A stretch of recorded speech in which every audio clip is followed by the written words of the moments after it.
तव कथामृतं तप्तजीवनं कविभिडीडितं कल्मषापहं श्रवणमंगलं श्रीमदाततं भुवि गृह्णन्ति ये भूरिदा जनाः।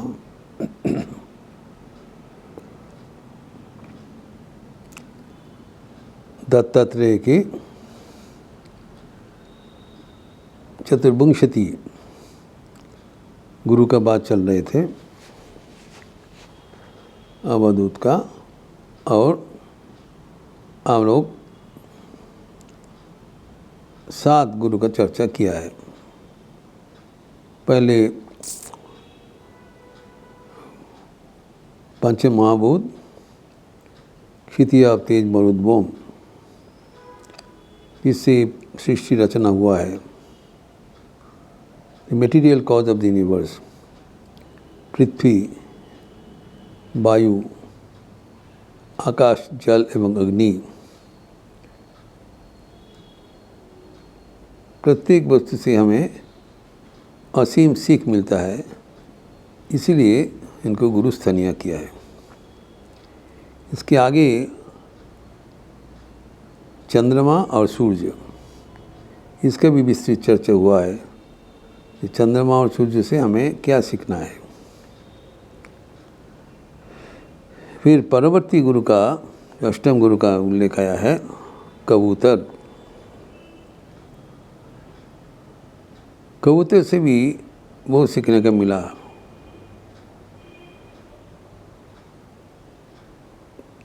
जो कबूतर जब उनका बच्चा होता है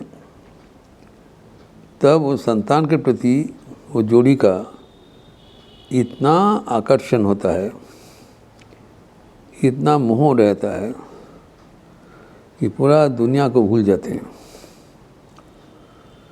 इतना मोह के कारण वो शिकार के जाल में फंस जाता है। शिकार, जो शिकारी का जो उसको फंसाने के लिए जो जाल है वो पड़ा ही रहता है। अगर चाहे तो कभी भी वो चले सकते हैं, लेकिन जाने की इच्छा नहीं होता है। हम हर वक्त सोचते हैं कि हाँ, तो हम सोचते हैं कि इसे क्या होगा, लेकिन वो मोह के कारण हमारे जीवन लक्ष्य भ्रष्ट हो जाता है। तो ये बड़ा सीख मिला दत्तात्रेय को, ये आसक्तिहीन मोहहीन जीवन ही हमारे जीवन का रक्षा का एकमात्र उपाय है। कबूतर से सीखता है। उनके शावक के प्रति उनकी इतना मोह है, तो शिकारी उनको वो जाल में फंसा रहा है, सब कुछ देखते हुए भी उनको उधर ख्याल नहीं रहता है।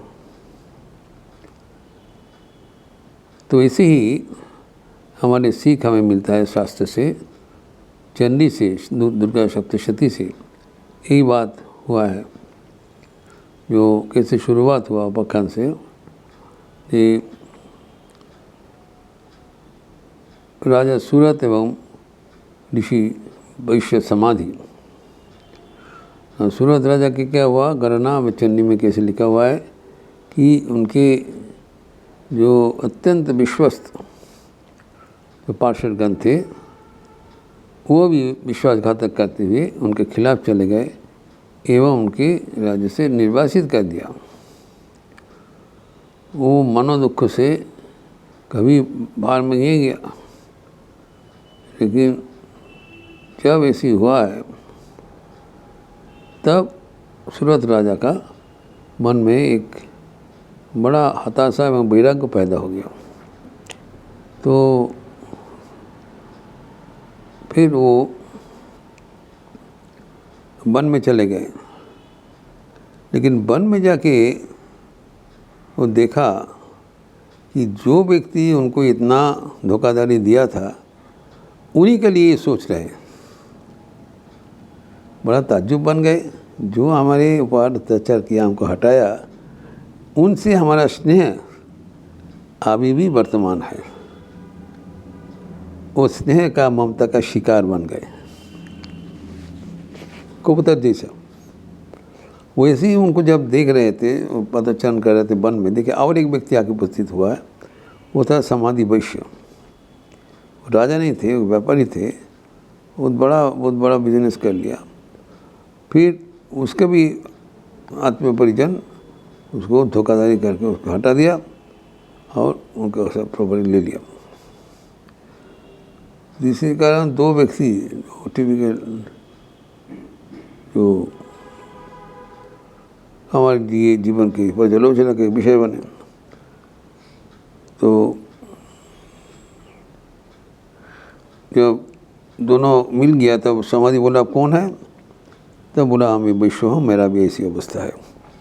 तो दोनों मिल के जब शेयर की एक्सपीरियंस बोले एक ही किस्म का है। दोनों ही जीवन में इन लोग वंचना का शिकार हुआ, लेकिन जो वंचना किया है उन्हीं के ऊपर इनका स्नेह जा रहा है। इसके समाधान कैसे होगा मानते हैं। यहाँ पर उन लोग मेधा मुनि का आश्रम में पहुँचा,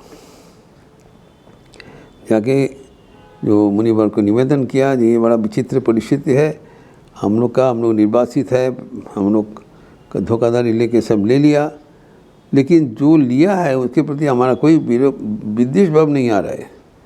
हम लोग इतना जो मोह में फंसे हुए उन्हीं का चिंतन कर रहा हूँ। तब मुस्कुराते हुए ईश्वर ने बताया ठीक है तुम लोग रहो, हम साधन दिया। तो कैसे किया?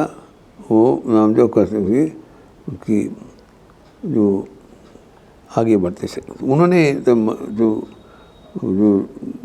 मेधा मुनि जी बताया कि देखो इसका कारण है स्वयं महामाया। जो अविवेकी पुरुष का बात नहीं है, इवन जो विवेकी पुरुष है उनको भी बुद्धि महाच्छन्न हो जाता है। जो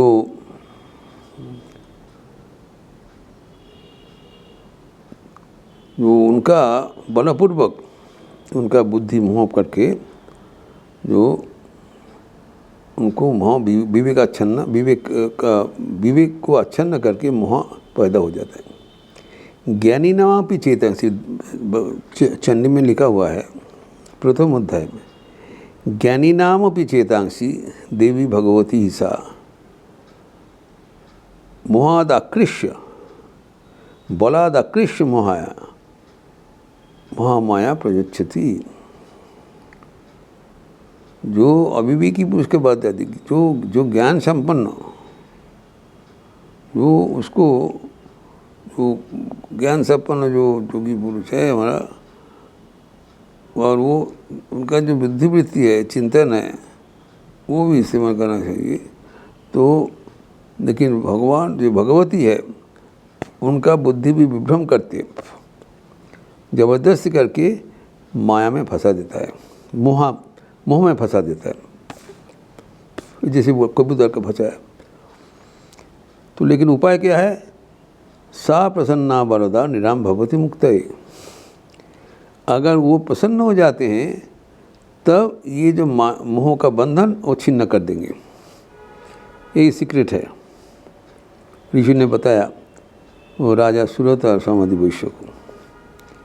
तब इन लोग इंटरेस्ट हुआ, बोला था तब बताइए तो जो काहिसा देवी, वो देवी का क्या स्वरूप है, को कहाँ रहते हैं, किसी को हम श्रद्धा कर सके, तो ताकि हम लोग भी जीवन में उनका आशीर्वाद से विजयी बन सके।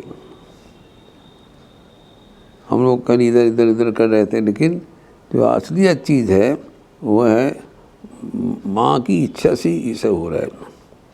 और अगर हम जगन्माता का वहाँ माँ के चरणों में प्रार्थना करें तब वो स्वयं ये बंधन का डोर छिन्न कर देंगे स्वयं। ये सारा उपाय नहीं। इसीलिए जो हमारे देवी जी का शरण लेना चाहिए। तो कैसे लेंगे वही विवरण चंडी में बताया। ये चंडी का जो स्तव स्तुति है ये तुम लोग करते रहो।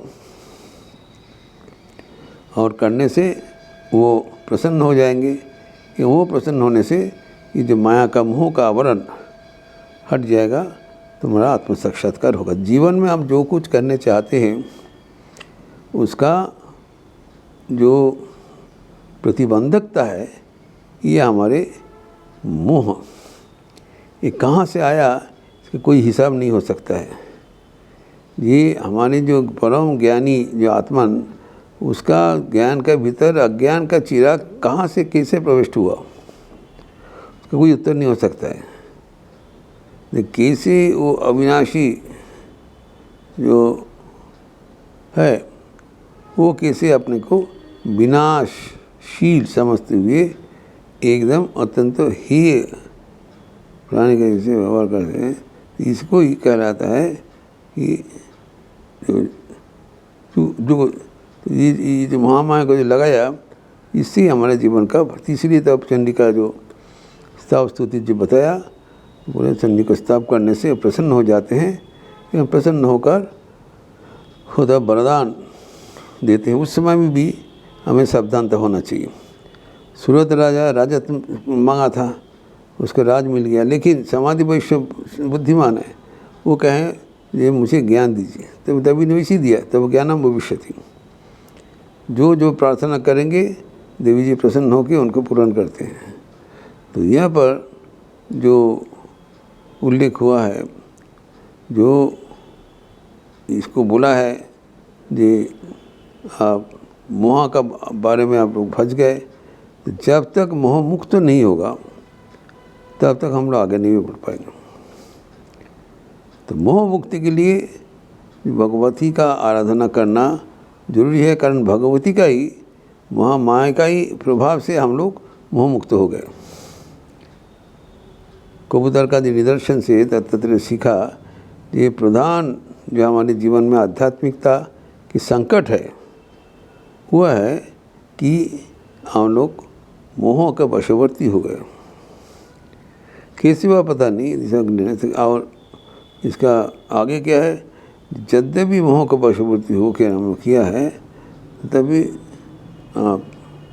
जो मोह के बारे में हमें बहुत सावधानता से जीवन में अवलंबन करना चाहिए। आध्यात्मिक जीवन विशेषतः जो कबूतर से जो दत्तात्रेय को सीख मिला है वो जीवन में कभी भूलना नहीं है।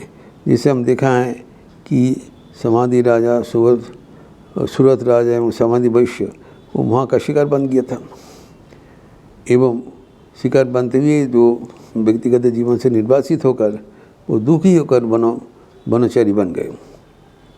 लेकिन जो देवी भगवती उनको जो प्रार्थना से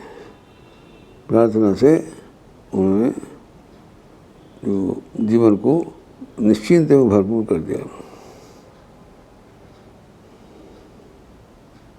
तो जब ऐसी एक एक करके गुरु का उल्लेख करते हैं दत्तात्रेय, उसी अनुसार हमारा जीवन भी ओरिएंट करना बहुत ज़रूरी है।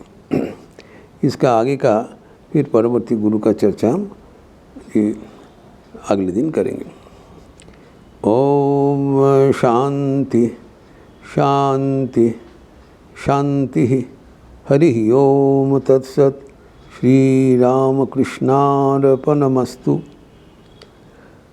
आज बहुत पावन अवसर है, न केवल मंगलवार है, आज अयोध्या में राम जन्मभूमि पर जो नवनिर्मित मंदिर का समापन कार्यक्रम, वहाँ पर ध्वजारोहण होगा। ये उसी अनुसार उसी अवसर पर रामकृष्ण मठ लखनऊ में भी हम लोग यहाँ पर वो राम नाम संकीर्तन करते हुए राम शास्त्र नाम संकीर्तन करते हुए आज मनाए हैं। तो सुबह में तो 11 बार लगातार राम सहस्त्र नाम आवृत्ति होगी, सुबह 8:30 बजे से 12 बजे तक, एवं शाम को संध्या आरती के उपरांत हनुमान सहस्त्र नाम 3 बार लगातार पाठ होगी, जो एक अद्भुत विस्मय बालिका बिना कोई लिपि देखे हुए ये लगातार आवृत्ति करते हैं। हम लोग भी लिपि सबको दिया जाएगा, उसी अनुसार हम लोग भी आवृत्ति में जोग दे सकते हैं। तो इस सब कार्यक्रम में आपको सदैव स्वागत है। अच्छा रहिए, स्वस्थ रहिए, आनंद में रहिए। नमस्कार।